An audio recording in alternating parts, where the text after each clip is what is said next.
people said, hey, why don't you open up your own brand? I could foresee you doing your own thing. And at that point, I'm like, well, I'm a business owner. I'm a designer. I can come up with a brand and a design in a matter of, hours. Then let's roll with it. So that's where we branded New England Bassin. And here we are 9 years later.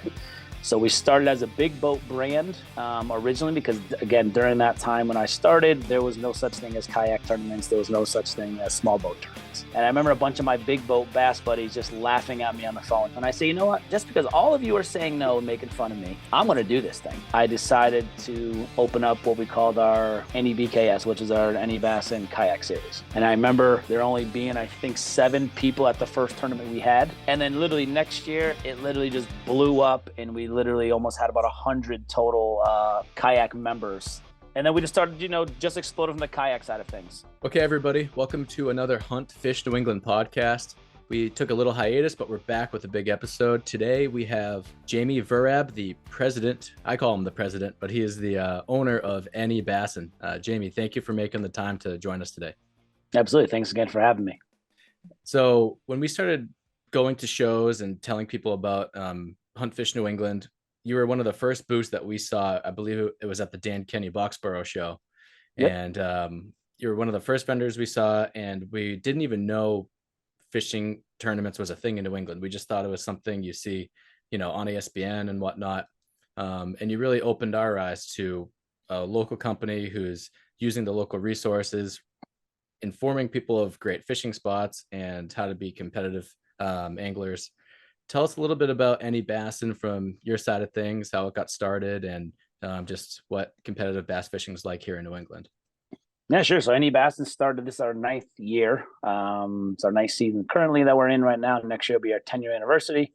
I know when I first started fishing tournaments before NE Bassin was started, or New England Bassin, there was only a few opportunities to be able to fish competitively. And like yourself, I didn't really know that there was competitive fishing until my buddy, right after, actually during my college years, he ended up buying a bass boat. He worked at Sikorsky's, made some good money, didn't end up going to college, and he had his first bass boat. And I'm like, oh, this is cool. Let's go fishing. Let's go do our thing, go to some ponds, go to some smaller lakes. And then we started going to some bigger lakes in Connecticut. That's where we're established. And one day we got off the water and there was about 20 bass boats in the parking lot. And I remember to this day, I'm like, man, Mike, we just crushed them today. I mean, there's actually tournaments that are going on. And again, it seems so natural now that, there's tournaments all over the place because of all the tournaments that are going on through bass boats, kayaks, small boats, so on and so forth. It's everywhere nowadays. But 17 years ago, it wasn't. There was a few federations per state. Each state has their own federations, how I explain it to people. And when we got off the water, we had no clue there was tournaments. And I said, Mike, let's go talk to these people, man. Like, what the heck's going on? I don't know if there's like a gathering. They're just a bunch of friends hanging out. So I went to go talk to them, and they were like, man, we're just a club. We just started a couple of years ago, and there was about 12, 15 boats. And I'm like, well, how do you join? That was the first thing I asked. You just sign up. We have meetings once every month on like the middle of the month, and you just show up and hang out. Okay, so that was easy. So I'm like, Mike, what actually won it? We were curious what actually was the winning weight because we knew there was a 5-fish limit based on what we see on TV, like you said. And I think the winning weight was like 9 pounds that day. It was just a bad day for whatever. But me and my buddy Mike, we crushed them. Like we probably had almost 15, 20 pounds. And we're like, dude, we would have won the tournament today. So literally the next week we joined. I made contacts with those people, and we joined our first tournament series back in the day, which was a small club, which was a federation club. So since then, we were part of the club. I was a non-boater for the first 2 years. During the midway through that second season, I got my brother, I got 2 other buddies to join. So now the club came from maybe 12 to 14 people to almost 20 people. And I said, screw this. I was actually sick and tired of going to everybody's spots. And I wanted to be the guy to go to my spots if I knew them and learn the bodies of water. And a lot of people always say, how do you know as much as you do? Or how do you become a good angler? Well, it all comes down to time on the water. Whether you're on shore, whether you're in a kayak, a small boat, or you go get a bass boat and you'll be able to go wherever the hell you want to go, So halfway through that second season, I was in first place for the club. And I told my brother, man, let's just go split a bass boat. I didn't even know if I could afford one. I had no clue where to go get one. I made a couple of contacts and then shoot. And, a month later, we were in our own 15-foot Stratus. Stratus is actually even out of business nowadays, but that's who we rolled with. Or maybe it was 17 foot at the time. I don't remember, 15 or 17. So I got into that, and then I ended up winning that second season. And I was fishing versus guys who've been fishing for 10, 15, 20, 30 years. And then I became the vice president of that group. So that's kind of how I got my boundaries and my stepping stones as far as how to run tournaments, how to establish tournaments, make fishing connections. And I just kind of rooted New England Bagging through that before I knew that NE Bagging. Sorry, that's my cornhole brand. NE Bassin would actually even be a thing. I had cornhole last night. So I did that 2 more years. I won the next 2 years from it out of as a boater. And then I say, you know what, let me step up a little bit and fish some of these bigger federation tournaments. So I started doing that. I fished the federation for Connecticut. I fished the TBF at Connecticut. I was part of state teams. I traveled some bigger regional tournaments for through other states. And in the middle of that, a company contacted me as I was sponsored by Nitro Boats, which I'm currently still in now. And they said, hey, we're sponsoring this big tournament trail out of Tennessee. Would you be part of, you're a young gun, we don't have anything established in Connecticut. Would you be willing to run your own division of this? And I said, sure. Me being a business person, me always being pretty confident, I said, I'll just give it a whirl. I didn't really know what I was doing. But because I established my roots in that small club and running smaller tournaments, I said, okay, in my mind, I can do this.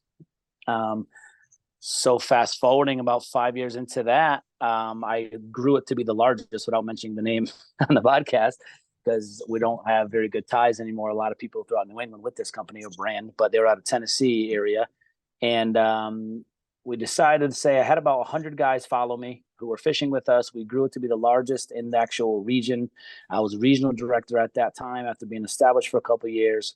And some of the federations in Connecticut started to get a little irritated that we were bigger and growing faster than what they were, because the federations are an older organization and they've been around. That's what you see the Bassmaster Classic. The FLW is a part of the TBF. Bassmaster Classic is a part of the BASS, and those have been around for years. But I think a lot of eyes got opened up when other states started to run other divisions of non-federated clubs, organizations, and then open the door for other people just to go have fun. In a lot of those areas, you actually became a boater or a non-boater. If you had a boat, you were a boater. If you had a non-boat, if you didn't have a boat, you loved fishing for shore, you had no access to a boat, you would join as a non-boater. So during that process, it kind of gave token to anybody who had a passion and love for fishing to be able to join and partake in tournament fishing. Once that happened, a bunch of close friends that I had through the federations, they would meet a bunch of people and they just did not have a very good time. It was kind of ruining their philosophy, ruining their experience as a beginner. And they got paired up with guys who were just super duper competitive. There were a lot of groupies involved. I had a bunch of friends in it, regardless if they liked me or I liked them or not, but we always got along because we were all competitive. And it turned a lot of people off. So once that happened, while I was simultaneously running the other brand for 6 years, people said, hey, let's get out of this brand. Why don't you open up your own brand? I could foresee you doing your own thing. And at that point, I'm like, I own a design and print firm previous to this. And I said, well, I'm a business owner. I'm a designer. I can come up with a brand and a design in a matter of, hours. Screw it. If you guys all want to do this and you're all going to follow me into the next step, then let's roll with it. So that's where we branded New England Bassin, and this nickname NE Bassin came short. And here we are 9 years later. So we started as a big boat brand originally, because again, during that time when I started, there was no such thing as kayak tournaments. There was no such thing as small boat tournaments. And then, give credit to the KBF who started their deal years ago. About 8 years ago, I think they started, and or that's when I heard about them anyways. And then we started to do our own brand of kayak stuff. And I remember to this day, I made a lot of phone calls trying to figure out, hey, is this something we should do? Are we going to get made fun of? Are people going to really love it, attest to it, come out and support kayak fishing? And I remember a bunch of my big boat bass buddies just laughing at me on the phone. Jamie, you're out of your mind. This is never going to work. Are you kidding me? Like, real fishermen fish out of boats. There's no such thing as kayak stuff. And I say, you know what? Screw it. Just because all of you are saying no and making fun of me, I'm going to do this thing. So halfway through I think it was our second year as New England Bassin, I decided to open up what we called our NEBKS, which is our NE Bassin kayak series. And sure shooting, I remember talking on the phone every single day for about a month and a half straight with about 60 to 70 individuals who wanted to partake, but had no clue what to do because, again, it was brand new. And I think we started it just way too much off the rip as far as price goes per tournament, because I was trying to collateral it with mimic it off the bass boat stuff. Mm-hmm. And I think a lot of people are like, oh, you know, $70 a tournament, $80 a tournament, $90 a tournament, you know, oh, we're really interested, but it's just seems a little too expensive. So I said, you know what? I got the feedback from all those guys and I dialed it back and said, let's just do half price. So just do $40 per angler. And then, you know, that's when we kicked off our season mid-year through that second year that we started. And I remember there only being, I think, 7 people at the first tournament we had. We had 7 people for every single tournament that the rest of the year. And then literally next year, it literally just blew up. And we literally almost had about 100 total kayak members that next year. With that being said, I didn't deal with 100 of them, but we had started it in Connecticut. Then we had another one in Massachusetts opened up. We had another one in Rhode Island open up. So we had a bunch of different divisions that we were rolling with. And then we just started, you know, just exploded from the kayak side of things. Mm-hmm. On the big boat side of things, we were already heavily established. We already had almost 200 members at that point the second year, because we doubled in size from, I think, 100 to 200 immediately. And I think it started to open up a lot of eyes and opportunities for non-boaters to say, you know what, I can go fish competitively on my own solo. And I don't need to go fish on somebody else's boat or deal with a bad experience. Or maybe you had a great experience, but it was just another alternative route for them to go partake and make their own decision makings. So I got my wheels turning being an entrepreneur, owning a couple of businesses. And I say, you know what, that third or fourth year, we opened up a small boat series that no one's ever done. So during that second season of New England Bassin, we are the first company in the entire world to have a big boat series coincide and exist with a kayak series. No other brands or tournament trails in the entire country did it. Then we were the first one to open up the following year, the small boat series that we called. So we opened it up because I know the KBF had specific rules. And again, I was trying to mimic some of their stuff, but put our own ideas and thoughts into our own stuff. So when that happened, they had no small boats allowed. There was no John boats, small boats. And I said to myself, being an educator for a living, I said, well, how is that fair or equitable to people who don't have boats? You're forcing guys or girls or kids to go purchase a kayak just to start to compete. Why can't they just go compete out of their small boat? Let's make it happen. So then we opened the doors up to our kayak / small boat series, and we opened the doors for car toppers, and we've had people fish with us on their canoes, car toppers, John boats, kayaks, and even paddle boards.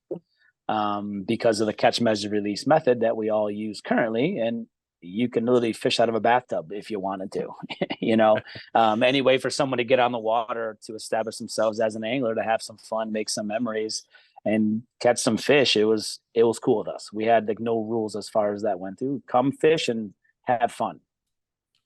So after a couple of years of that, then we started to grow. My wheels started turning, and then we had a kayak team series, where it allowed teams, because there was a bunch of high school kids. I remember when I was teaching in Hartford, among meeting kids at shows like where I met you guys, they said, hey, you know, I don't want to fish alone. I want to fish with my buddy. So the comment was always, hey, you can fish versus your buddy if you come to the tournament. And they're like, oh, we have a John boat. We don't have anything else. We're going to fish together. So I'm like, all right, well then screw it. Let's just create something, because we had so many inquiries about it. We just made a kayak team series. So we decided to have guys or girls or youth fish out of a kayak, canoe, a John boat, a paddleboard, or you can fish together on the same rig. The downfall of fishing on the same rig was the fact that you can't disperse yourselves on the water like a team of 2 kayakers can do, or a team of kayak or a canoe can do. You know, but on the downfall of that, they had to net their own fish as an individual kayaker, right? If you're in the same boat, you can help each other net the fish. So there was pros and cons of each, but that started to kick off, and we opened up, I think, like 4 or 5 divisions of that while we are still growing the big boat series. And about 5 years into it, we decided to start an online series. And the online series was tribute to people not being able to have their own rigs, whether it's a boat, kayak, canoe, and that they can still fish from shore and still count. So it was, you fish from anything you have or fish from shore or go have fun, catch fish. And that was our online series. That was a big hit. And I think a lot of the directors, who jumped on board, I take pride in them coming on board because they've never directed before in their life. Just like I took that faith and that step forward, and I never really directed or owned a fishing company. I never dreamed of having that ever. It just kind of happened, and I just kind of went with it. So we were all there at once, and we all came together, and some of the guys were nervous, some of the girls were nervous that we've had on board, but at the end of the day, they persevered. They put the time, the effort, the dedication, the posts, the contacts, the phone calls, the emails, and they made a really fun, successful division on their own, which they've met countless new friends. They got family involved. They've got a bunch of youth happened, which brings me into the next piece that, 5 years ago during that kayak team series, we decided to start the first ever high school series in the country, which I take pride in because a lot of these things are the first that then people either tried to copy or mimic or go on their own, which is cool. Again, I don't do New England Bassin for a living. It's not my, I'm a teacher. That's where I make my money. I make money on my graphic design and print firm. That's where I make my money. Cornhole company is just fun. I go play. It pays for itself. The business has to run and operate. I don't take anything from it. The New England Bassin, I don't take anything from it. It has to cover its running costs, the expensive shows, the traveling, the tournaments, the payouts, the plaques, the rollover money you put into the regionals. There's just people got to realize who aren't business owners, entrepreneurs, that businesses need to run themselves. Otherwise, it's not worth doing it. And I put a ton of hours and countless nights and mornings and phone conversations to build what we have. And we were, the driving force of New England. I think we've helped guide other directors among other organizations to try to do the right thing and to help grow the sport and support the sport of fishing that we know it as today. Yeah, I think the connecting theme amongst all the different chapters of NE Bassin is your passion for fishing. It's pretty clear that that's like your main priority with this is support fishing, really expose people to quality connections, but also quality fishing experiences, and doing it in a unique way. And as you mentioned, you're kind of the first in doing a lot of this stuff here in the region. I appreciate it. And on that same token, I think you've done a little bit of like mentorship or teaching in terms of fishing as well, amongst all the other things you just mentioned. Yeah, I mean, being an educator, I guess, is just my normal trade or my ability to be able to teach and coach. I mean, I'm an ex-soccer pro athlete. I played all sports in high school. I was a leader there. I was captains there. I've always tried to help people better themselves, although that eventually helped me better myself. Going to play college baseball at UConn on scholarship was a big deal. I mean, it just taught me a ton of time management things and the kind of, we all grow as people and grow up in college eventually because now you're making your own individual choices. You don't really have a lot of mentors or guidance counselors or teachers or parents around trying to show you the right way. You kind of live and you grow as you are. Yeah, you can make phone calls to your parents and friends, and you could talk to your teachers, but at the end of the day, you're making your own decisions for your own livelihood moving forward. And I've always been keyed in on trying to be successful, to being the best person I possibly could be, whether it's a fisherman, whether it's a soccer player, a coach, a baseball player on the football field. I've always just wanted to win. And I think that's what the driving force is with a lot of our anglers and people I know, the groups that I surround myself with as friends. You just try to do what you could do.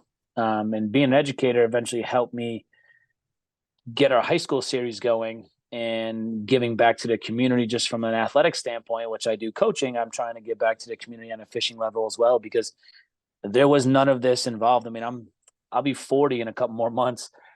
When I was 15 and 20 years old, there was no such thing as tournament fishing that I knew of. I didn't find that out until I think I was like 24.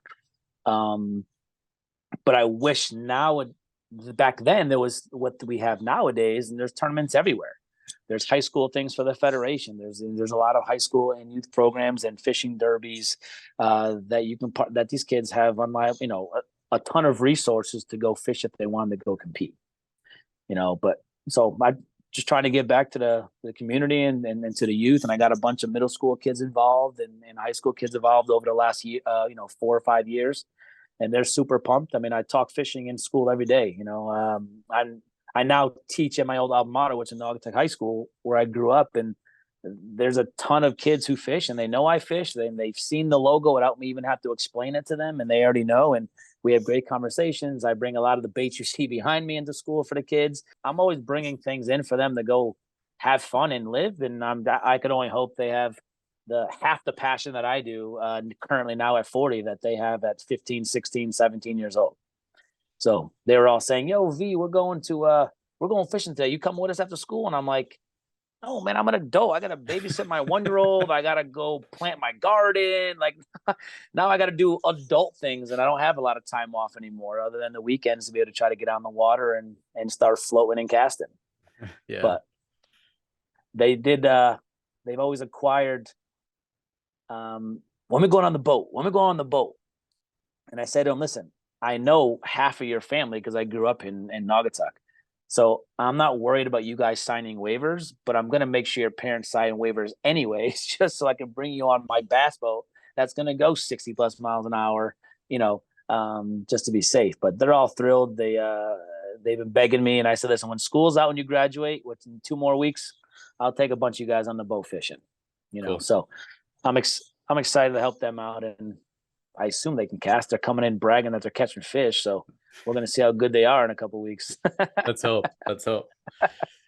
And one thing you've also done for people who want to get into competitive angling is that I think you've lessened the barrier to entry, as you mentioned before, whether it's by the entry fees, but also just by vessel. So I can speak for myself. I think if anybody likes to fish, it has a competitive edge to them, or just wants to go try new bodies of water and be challenged a little bit, this is the perfect series I think to get into, whether it's the big boat, small boat, or the kayak. Me personally, I grew up here fishing in Mass, and I had 2 styles of fishing before I started NE BASSIN. I would throw inline spinners, or I threw a Texas rig. That was just it's all I had. And then when I didn't catch fish, I blamed it on the water, right? Yep. But then I joined in after meeting you at the Boxborough show, joined in doing the kayak tournament, and it really was humbling. It was I realized, you can't just go everywhere with an inline spinner and a Texas rig and expect to catch fish. So I think an added benefit to joining NE BASSIN is that everybody, in my opinion, there's a competitive edge to it, but everyone's very welcoming and I think open-minded and supportive of each other and just wants to see everybody get better. So that first team series that I did, I learned so much just by being alongside other anglers. And never once did I feel like overtly judged or ridiculed. Like people just wanted to support one another. So I can't emphasize enough to anybody who just wants to start in competitive fishing or wants to do it on a long-term basis. I think this is a perfect tournament to get involved with. Yeah, and I appreciate that. I mean, I have plentiful of those conversations during show season when we're in Massachusetts or New Hampshire or even Connecticut, that we've done shows all over the place. But I always tell the guys, listen, they always say, "Oh, you guys are fancy, you got jerseys. I'm not ready for all that." I'm like, listen, we're no better than what you are. I wear the jersey because I have sponsors. I want to be able to rep the NE BASSIN logo and to let people know that if they need help, you're the ones walking up to me asking me questions, about fishing because I have this jersey on. I said, It's the reason why, just to draw you guys in, to be able to talk to you, know that, hey, yes, I fish. Yes, I know a lot about fishing. I know a lot about sponsors and techniques and different bodies of water throughout New England, as well as, down south. But I think one of the things is too, like you mentioned, like the price standpoint, we're not here for NE BASSIN to make money off that. A lot of that 88% of the money that gets brought in gets paid out in cash and payouts throughout the system. And whatever does not get paid back eventually goes into plaques, goes into trophies, and then gets rolled into the regional championships at the end of the year for the kayak series and kayak team series. and then gets rolled over the following year for the Bass Pro Series. So that's always a big thing. But I always tell these guys too, listen, don't be intimidated because people have jerseys on. People want to feel better about themselves. They want to be able to rep brands and companies that they partake in as far as fishing gear or rods or reels or baits and tackle, thermal tackle and such. It just makes them feel official, I would call it. So don't be intimidated if you are listening to this. Everyone who has a jersey is a pro. No, I'm not a pro. I will never be a pro. We all have jobs, real jobs, and I'm not willing to quit my jobs or my businesses to be able to try to go pro. It's just a different ball game. And speaking of, we're talking about pros. I mean, knowing some of the pros, knowing a lot of information over the last 17 years of doing this, a lot of people don't realize, but there's only roughly 2 to 5% of pros who actually make money fishing. Whether that's by winning or that's by getting a bunch of paying sponsorships. A lot of these anglers out there, who are on the pro level circuits, they either grow up independently wealthy through their family, or a lot of these anglers have a big time job or business of their own where they're making buku dollars to be able to afford the travel, the giant entry fees, or the expenses that associate with all that. There's a ton of money that gets involved. Yeah, it's cool when you see someone win $100,000, but you don't realize that they had to put $200,000 to even get to that point in their life to do it, but so, not every pro is making money. And I've had friends of mine who tried going pro and they quit their jobs. They put everything on the table to go try something, which I appreciate from them, trying it at least. And they failed miserably, and they're open to say that, listen, at least I tried it. Now they can sleep at night and say, hey, I did not try. I gave up my life for a year. I traveled. It is tiring as hell. It's a ton of work. You're getting beat down when you're not fishing. You're driving across the country. Then when you're not driving, you're sleeping. When you're not sleeping, you're fishing. So that's all they're doing. Yeah. And it's a ton of work. So I give a ton of credit to those pros out there who are doing it. And I think, talking pro stuff, I think the kayak world has changed over the last 4 years, seeing that it's everywhere now. But I think, the federations, the big federations have came on board, the BASS, and tried doing a lot of their own kayak things because they saw that the economy was going down. A lot of people were broke. A lot of people can't really afford a bass boat, especially what prices now, let alone prices that were 4, 5, 6 years ago, pre-COVID times. They were a little more affordable. But now there's people who are getting rid of their boats because they can't afford it. Gas prices are up. So being able to throw a kayak on the back of your truck or on a trailer that you're trailing with your vehicle, it's a different game because it's a hell of a lot more affordable. It's a lot more time. There's a lot more strain on your arms with or not necessarily arms nowadays, but a lot more strain on just moving heavy equipment into the water. And there's definitely pros and cons from a bass boat to a kayak. You can't go as fast. You can't fish multiple spots throughout a body of water. You kind of, on a kayak, you got to stay locally and really concentrate on that area. But I think overall, the sport has grown so much in the last 5 years, and has grown so much in the last 10 years, and grown even further 20 years and even 50 years ago where it is. So I think a lot more people are fishing now, and it's good for a lot of the companies and brands because they're selling a ton of stuff, from the youth all the way up. I mean, there's really no age limit on fishing. There's kids who are 5 years old fishing, and there's guys who are 75 still casting away. So. Yeah, and I've seen that in the team trail, for example. There's a father-son combo, and they started by way of the team trail, and then the next year I saw just the dad in the single trail, and he got hooked just doing it on the team side, and then came back the next year to find solo. So like you said, it's open to everybody, and people stick with it, and I think that says a lot about you as the business owner, but also the staff that help do the different trails. I appreciate it. Yeah, I mean, a lot of the directors, again, put their time into it. I mean, I've coached them as a director previously, and then once they start to get their feel for their own, I said, listen, man, this is your little baby. This is your thing. You're either going to grow it, you're going to make posts, you're going to meet people, you're going to grow this group of individuals, and you're just going to have fun doing it. And I tell everybody too, I mean, listen, you might show up to one of our events, whether it doesn't matter what series you're a part of or anybody's a part of, but there might be 5 people at the ramp, or there might be 20 people at the ramp. I always tell the directors, I don't care how many people are there. As long as you're physically having fun doing it, go run it. I'll never tell you, don't feel like you have to step up your game and get 20 boats like I have in all my tournaments for the last 10 years for big boat stuff. I was already established. I mean, I got my friends involved. I met people on the water before even starting New England Bassin. So a lot of these directors come on board and they don't have a giant following, which is fine. I don't care. That's who you are. That's help you grow an established group of people who know what you're doing and who knows where it takes you. I mean, again, like I mentioned earlier, there's a bunch of directors who started with us. Not that I was super excited that they left over, a couple of years, but they grew and they started their own stuff. It is what it is. It's an evolving door. And if I ran this company like a legit business trying to make profits, I would be irritated. I would be suing people, everything else. But again, I do this for fun. It's a pleasure for me to do this. And I just try doing my part growing the sport throughout the region. Let's talk about the structure of the tournaments for people who don't know. I'm really trying to pry people who are in their comfort zone and they fish maybe by themselves or just with a buddy on the weekend. They got to come try NE Bassin. Let's talk to people about the structure of the tournaments in terms of like the event itself.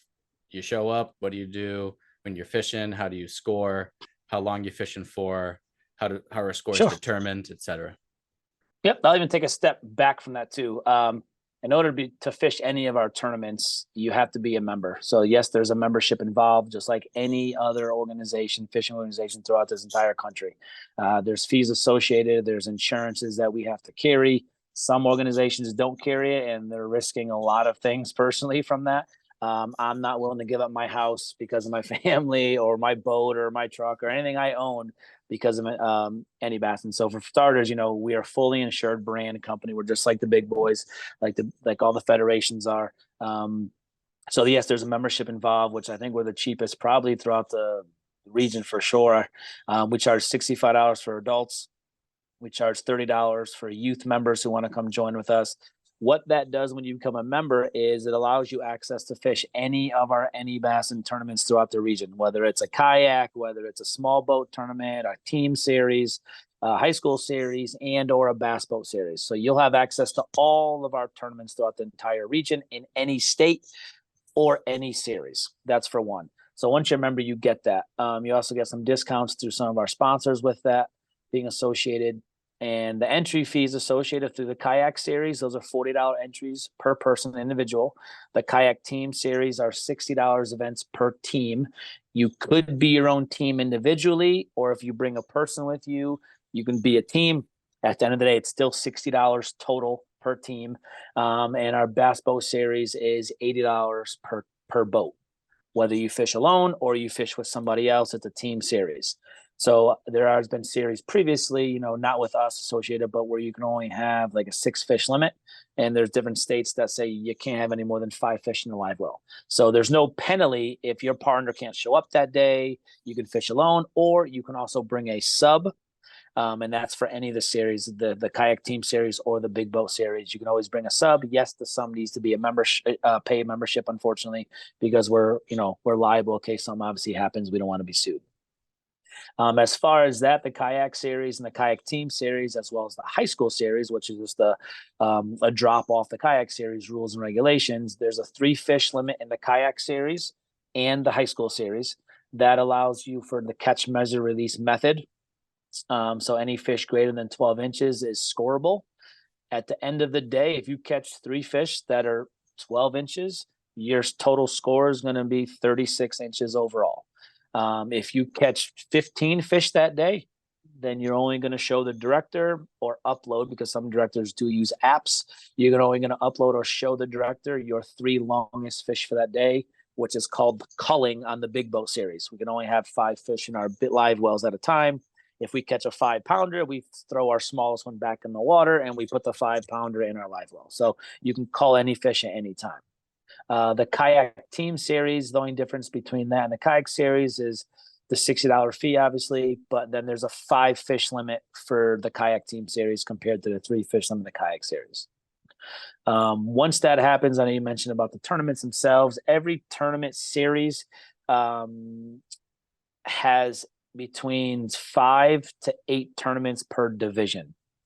So what that allows you to do, there is no drops associated. The only one that does a drop, because the director wanted to do some extra work, is the Big Boat Series in Rhode Island. They allow one drop, but I think they have like 8 or 9 tournaments. As far as everyone else, there is no drops. So if you miss a tournament, it is going to hurt you score wise. But people are scoring and vying for points every tournament based on how you place.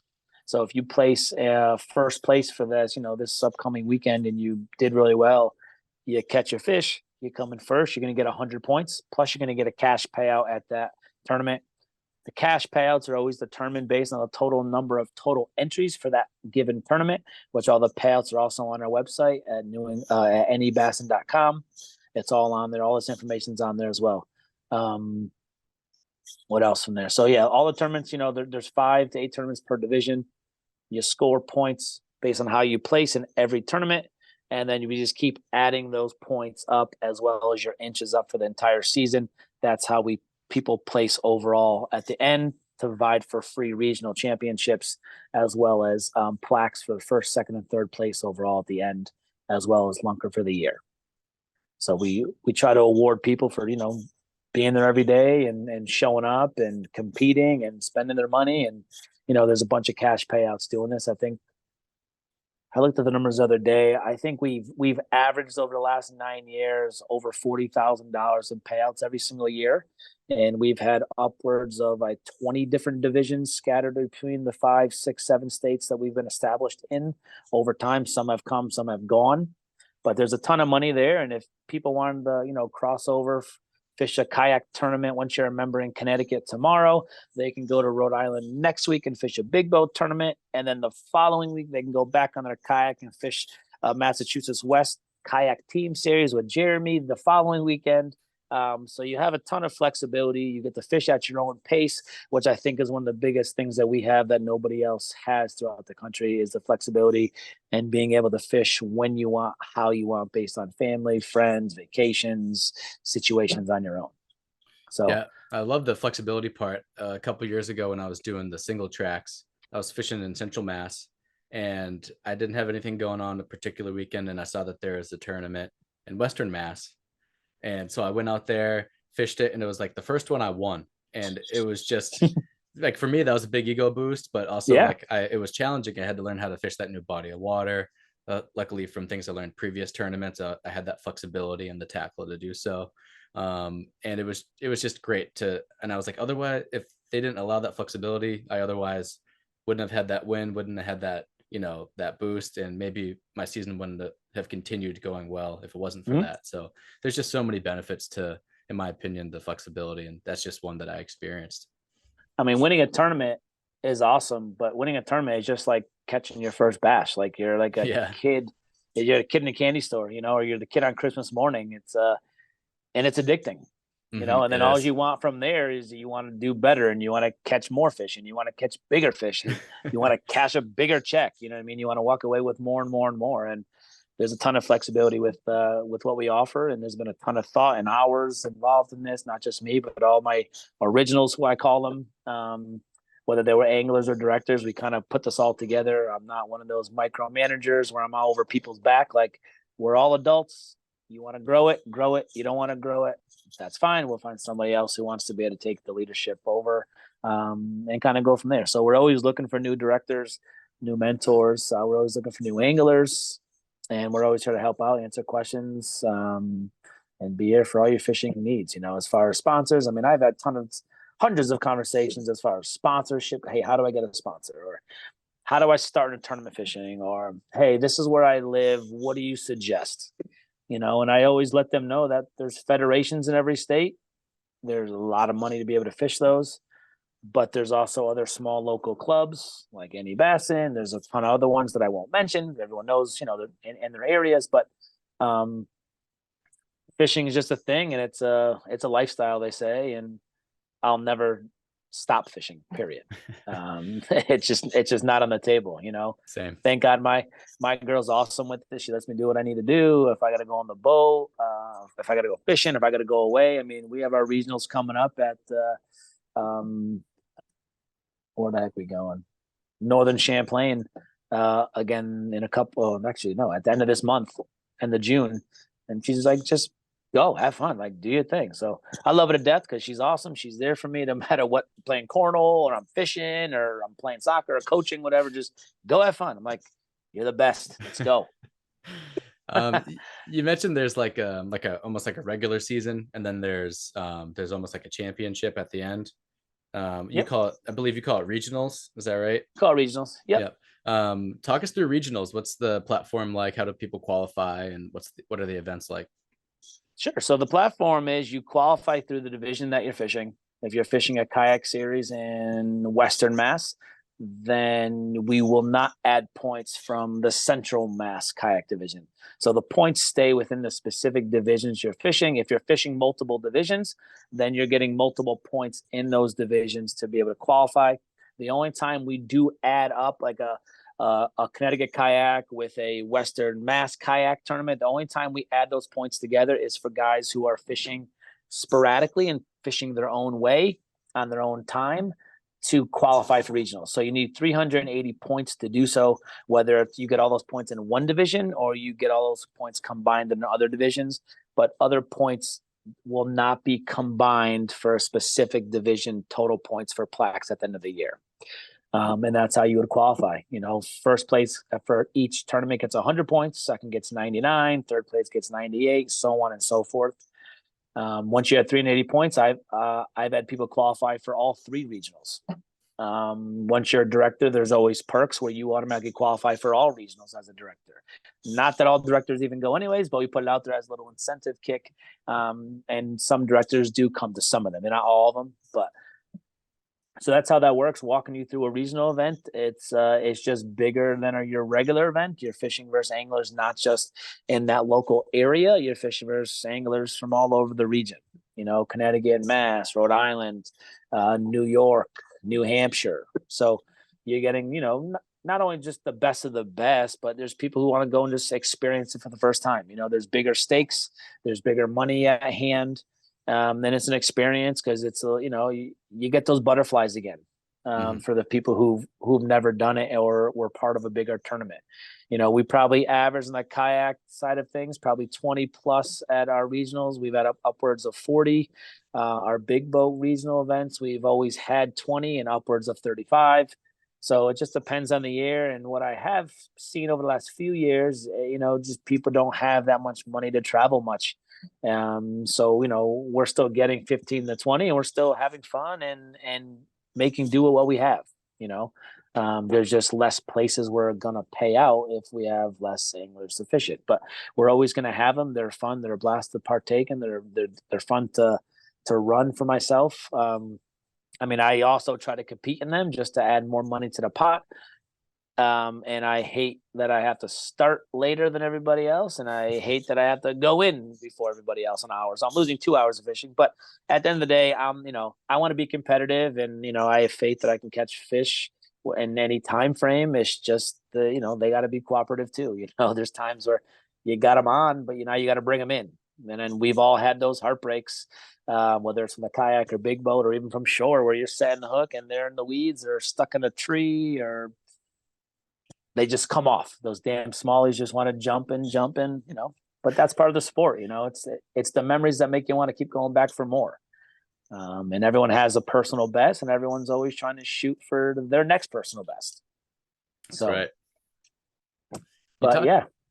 You talked a lot about entrepreneurship and your experience as an entrepreneur and business owner. Of course, this podcast, we're really trying to highlight small businesses here in New England, specifically in the outdoor industry, such as your business. For people who are up and comers or people who have an idea related to an outdoor product or service, what is your advice to them in terms of getting started and just having that turning point of taking an idea to a business? Yeah, I think anybody who has the audacity and then the efforts and the time, the dedication you're going to put in to take the leap of faith, they call it, right? No business is ever guaranteed to survive. No business is ever guaranteed to make money. They say if you read books or do research that it takes about 5 years to establish any one business to be able to make it profitable. I'm lucky on my end of things that I've had a salary given job as an educator in my back pocket. And I kind of always, not in a negative way, but in my head, I said, if it fails, it fails. I'm going to be fine. I already have a job. I know not everybody is always in that case, but in my brain, I've always had a backup. You know, if it didn't work out, it didn't work out, and I'll find something else. Where some people may not have that backup job. It's just a hell of a lot easier having guaranteed money and guaranteed insurance for my family and guaranteed a lot of things. Um, I think part of my structure, I planned early. And what I mean by that, in high school, I had a great art teacher, and I'm an artist if no one knows that, but I'm an artist, I'm a designer, and I've always took a privilege in looking into art and watching art and looking at art and interpreting it. And I've always wanted to become an art teacher. So I had plans and aspirations when I went to UConn to take art classes, which I have a BFA in. I have a master's in education technology, which is also design work. I just wanted to be an art teacher, man. And I was driven for those young people. I was driven to have my summers off. And if any teachers lie saying they became into teaching to for the love of all the students and to help out, that's one part of it. But I guarantee you, everyone's back pocket, they're saying, I had the goddamn summers off to do whatever the heck I want to go do. And every holiday off, if you have a family, you know, I can't complain. I mean, I live a perfect world in my own eyes. I mean, I'm not a millionaire, but I live a good life and I have time with my family. And I think that's one of the biggest components with myself is spending time with family and friends. But for those of you who don't have that backup plan, that job, start with little money and see how it goes. I mean, everything that I've started or been part of, I never went into it blind. I've done the research. I spent the time looking at things, but I think one of the biggest thing is that I had family and friends to support what I was doing, and they helped grow what I was already starting. So I always have felt established before going live with it for any of the businesses that I have. I mean, I started a flag company during COVID as a teacher when I was working from home. Started a business out of nowhere only because I wanted to make a rustic wooden flag. And I tried giving some college kid an opportunity to sell me one. He met up with me, and I went there. And me being an artist, I have standards, and it didn't look great to me in person. It was painted. It didn't look that great, and I only tell that story because if I didn't go meet up with this kid, I tried giving an opportunity. I even said, "Hey, I'll buy it off you, but I don't want to spend full price because I'm not going to keep it. I'm going to buy it. I appreciate your time and effort. Being a business owner myself, I'm just going to give it away to somebody." And he said, "No," which I respected. You don't want to give me a discount on it? Then no, I respect it. I didn't want to waste your time. I want to pay for gas in your tank. So I literally went home that day, stopped at Home Depot, grabbed all the wood I needed, and I literally figured out and focused myself for 2 days. And I built my goddamn first rustic wooden American flag, and it looks badass. And I'll never sell it. And then that led me to make probably 200 to 300 more within that year and a half. And I helped families out, and they were all pumped up, and they gave it for gifts for military. They gave it for gifts for fathers and families and dining rooms. And I have one of my boat rods I'm staring at right here that you guys can't see, but I just did it. And I think that's the biggest thing is getting your feet wet. Just do it. If you believe that much that it's going to be successful and you have that much passion for it, it's going to be successful. You just find a way.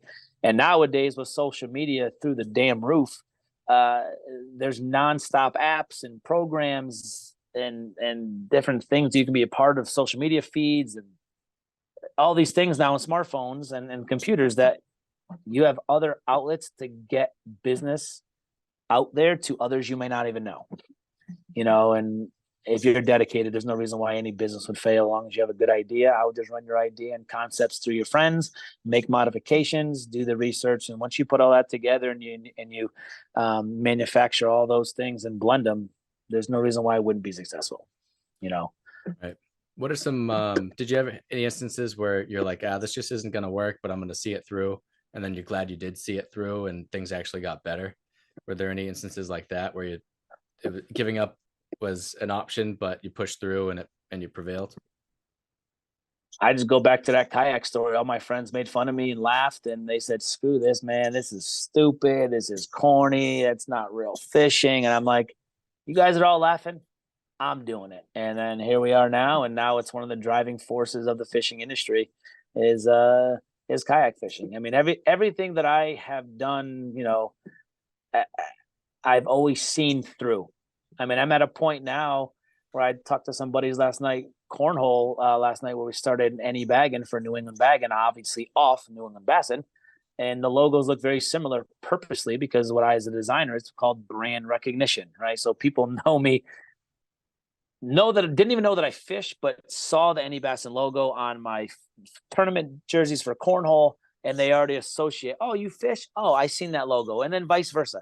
I have fishing guys who say, dude, I seen that corner logo. That's like NE Bassin. Oh shit, no, it says NE bagging. Like I've even slipped up a couple times during the interview during the talk today. But I'm at the point now where it's like I just want to stay home with my family and hang out. And I'm these late nights coming home every single Tuesday night. I'm just like, this is 2.5 years into it, and I'm at the point now. I'm like, I want to give up, but that's just not who I am. Unfortunately. Right. So I'm going to keep driving it and seeing it through. And I have a buddy of mine who helps me out with it, but there's going to come a time where, like the flag thing, I made so many flags that for the last 2 years, I really haven't promoted it. But I guarantee you, if I started promoting it again on my social feeds and just talking about it, I would have more orders. But I'm just so busy with everything else. I need my sleep. Is what it comes down to. Of course. End of the day, I need my sleep. So, but yeah, man, if you're in business, I don't have a problem talking to anybody. So feel free to contact me, whether it's through you guys or just go through our website. My cell number and email is plastered everywhere. I'm going to talk to anybody. I mean, I got high school kids constantly talking to me. James, how do I do this? Did you envision yourself? I had a conversation today. They're in 8th block. One of the kids, James, did you ever how do you even do these business things? I'm like, you just do it. Like, you guys as high school kids can do your own business right now. They're like, well, we don't know how to do that. Well, you have to research things. Things just didn't just fall in my lap. I had to do the research. I had to get an LLC. I had to get insurances. I had to contact the state of Connecticut for hours over the phone trying to understand what I had to do. There's taxes involved. There's a right way of doing things, but I will say this. I have more things because I'm a business owner than if I was not a business owner. And what I mean by that, I have a ton of tackle and things like that behind me, but I have things that I've saved my own personal money on because there's a thing called tax write-offs. And I've probably helped over the last year post-COVID, opening businesses is the way to go because you get all of that back during tax season. For people who don't realize that. I have business credit cards. I know this isn't a business class right now, but I try teaching all the kids in school this is how I did it. This is what I did. I'm not a millionaire. I live a good life, but I've worked for it. This didn't just come and hit me in the head and say, okay, do this. Just like hitting a lure on the head of a bass, right? It's just, they're going to eat it. But there's a ton of tax breaks that you get for it. And there's a write-offs that you can use for anything. So just sitting down, reading, taking your time, researching, and you don't know where the end's going to stop. So, but that's how the wealthy become wealthy. And last question regarding the business side of things. What's it mean to you to be an American New England-based company? It's literally all I know. I'm Connecticut grown. I'm still in Connecticut. I can't tell you I love the state over there as I became a grown-up as much as I did as I was a kid, but I have businesses. I eventually do want to move down south. It's just I've had opportunities to do so, and I'm still in Connecticut. It's just being a New England guy. I was big into sports, like I mentioned earlier. I traveled this whole entire region, competitive through soccer, baseball, football, basketball, and now I'm doing that same thing in my older age of fishing. I think the community in New England is a great tight niche community that we kind of all help and guide one another out to be successful. And I think that's one of the biggest things about being a business owner is, the girl always makes funnies when we go out. Who are you going to know here, James? Who are you going to know there? Like, we'll go out and I just know somebody, but that's my bubbly personality. It's not me being fake. I just know a ton of people that know a ton of different things that I may not be an expert in. You know, I'm trying to put a small addition in the back. Well, I have friends who do that because I put myself out there through businesses and through sports and through school and coaching and fishing to know people. But I think that's just part of life. You know, the more open-ended you are to have good conversations and to be real with people, it's only going to help your life out, you know, and you never know when you're going to have to call that one person to help each other out. I mean, I feel totally confident I can go to any state, have no money, and be able to rest my head inside of a house or a roof because of all the people, my relationships that I've established for the last 40 years of my life. You know, so I think that's one of the biggest things about New England. And it's a tight knit community. And I love all of the seasons and how they all change because I get bored very easy. And me going to live in Florida every single day of my life, I would love it, but I don't know if I could deal with no snow or like a morning where there's dew on the thing or going on the water and there's no smoke because of the condensation of different weather in the water and weather above it, you know? So I love it. I'm going to be a New Englander probably forever. And I'm going to keep pushing through and helping people out as much as I possibly can. Cool, man. I love it. All right. Right now the season's underway for all the tracks. Is it too late for people to sign up and get going if they want to make regionals? Yeah, good question. So you could always fish regionals with us. We did have a thing that I started 2 years ago because there was some people in the situation you just asked that would start mid-season. So to answer the question, you could become a member anytime throughout the year. Starting, I believe, June, July, and the end of July, we do our half price membership, which gets you through the rest of the year. If people want to get their feet wet and join, that's fine. And then what we do at the end of the year for every last tournament of every division, people can pay for a full membership. And then what we do is we roll it over the following season. So if somebody joined and fished the Connecticut team series today, or sorry, not today, at the end of the year, they'll be able to fish the 2024 season next year. So that's how it operates. And with that being said, you can be a member anytime. Feel free to contact any of the directors. They're open. They'll be able to talk to everybody about it. And fishing is fishing.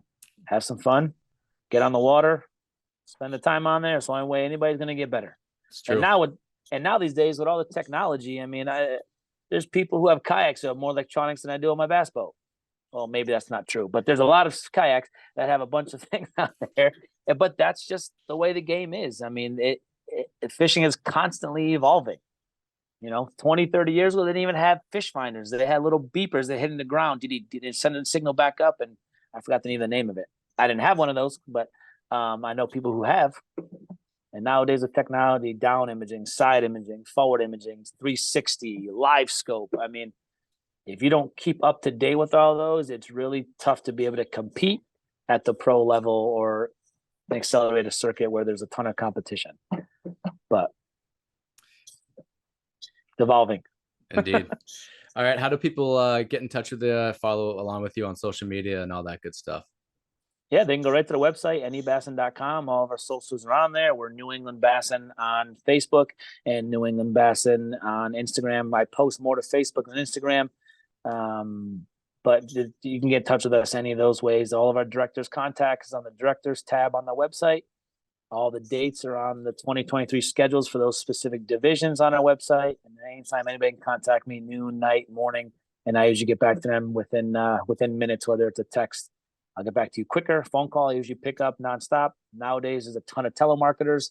Like one called me earlier that I won't pick up, but usually it tells me if it's scam or not. I'm usually picking up my phone 99% of the time. Gotcha. I'll be able to help you or at least lead you in the right direction, whether you want to become a member or lead you to the right direction to go fish somewhere else for sure. So it's all about helping each other out, being a part of the community, and supporting the fishing we're doing and help grow the sport that we all love. All right, people. Jamie Verab, owner of NE Bassin and NE Baggin, as we've shamelessly plugged all throughout the podcast. Not on purpose. Honestly, I'm just speaking for me personally. If you want to become a better angler, if you just want to get out there and have fun, see some new bodies of water, and meet some great people, NE Bassin's the perfect way to get going on that, especially here in New England. So, Jamie, thank you again for coming on, and hopefully see you on the water soon. Yeah, no problem. I appreciate your time and effort again, and I know it's been a long time coming, but we made it happen tonight, man. So Good luck to you. If you need anything, let me know, and we'll be in touch for sure. Thank you, sir. Much Thanks again, appreciated. guys. All right, guys. See you next time.